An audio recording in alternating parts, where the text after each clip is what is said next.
We have 7,661 criminal cases only about war crimes, and more than 3,000 cases which are connected with war crimes.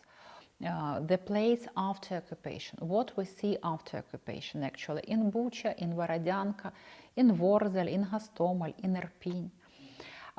We see facts of torture. When we opened the mass graves with civilians, they were shot. Their arms were tied back their bodies. We see the facts they actually were, some of them were shot, some of them were tortured and shot. We have facts of sexual crimes against civilians, not only against women and even against men, children and old women. If we speak about departure of civilians, we have several cases about departure of civilians. For us it's very important because, for example, departure of children, it is part of qualification of genocide.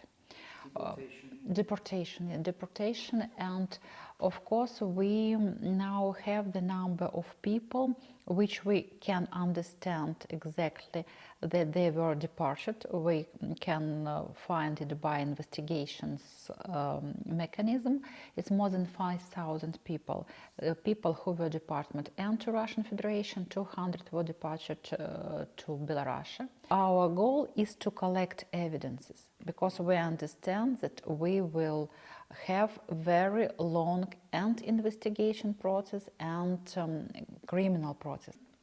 Ukrainian President Zelensky has spoken of a genocide. Would you say that these acts qualify for such a definition?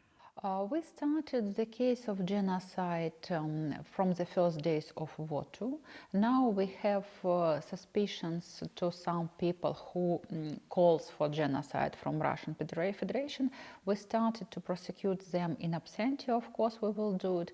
But again, we have several approaches what we want to have in the end of our job. Our goal, of course, that all people who are responsible for aggression crime, for war crimes, for crimes against humanity, and maybe if we will be ready to speak about genocide, they should be in the court. We have possibilities of our national jurisdiction. We have possibilities of the jurisdictions of the 13 countries which started their own investigations. We have possibilities of our joint investigation team on the platform of the Eurojust, and we do it very properly. 25th of March we signed with the General Prosecutor of Lithuania and General Prosecutor, and he is the Minister of Justice of Poland, this joint investigation team.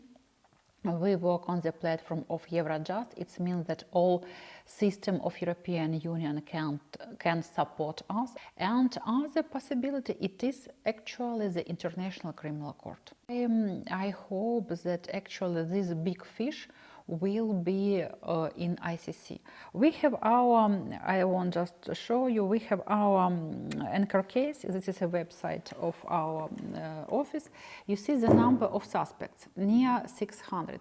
It's not in all cases. It's only about this anchor case, about our main case. And we even to give these possibilities to look. Who are they, these main criminals? Ministry of Defense Shoigu, Interior Minister Kolokoltsev, high level of deputies, high level of militaries and so on. All of them are in Russian Federation. For us, very important to have judgments, or to have verdicts.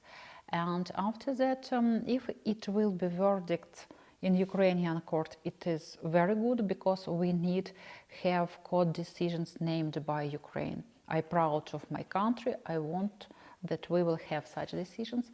But for most important to have such decisions in ICC, because more than 100 countries, if to be concrete, 124, signed the Rome Statute. It means that all war criminals will be arrested on the border. And for them, Russian Federation will be like a big prison. They will be on their territory, maybe in safety, but they will not be free to go to the civilized world. You remember what was in Chechnya.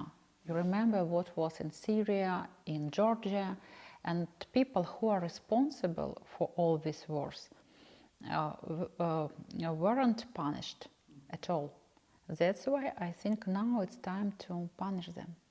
At first, we should stop the war. When the war still going on, and it means that we can't go to the territories, we can't have access to the victims, to the witnesses. It's a question how effectively we can do our job. All territories, we work without territory, without people. It's very difficult, actually. You mentioned earlier all these people, these individuals that could or should be prosecuted in Russia. Can the Russian president be prosecuted? I think that he is the main person who is responsible for the war in Ukraine. We, as the Ukrainian prosecutors, will do everything to collect all this evidence and to help for this justice. Even if we take this small example about that brigade which was in Bucha. That brigade which was in Bucha, they tortured people, they killed civilians. Then after the occupation, President Putin honored them. It means that he is not only knew about this, not only ordered them to do it. It means that he honored his soldiers for all this. I think it's a great evidence for all of us.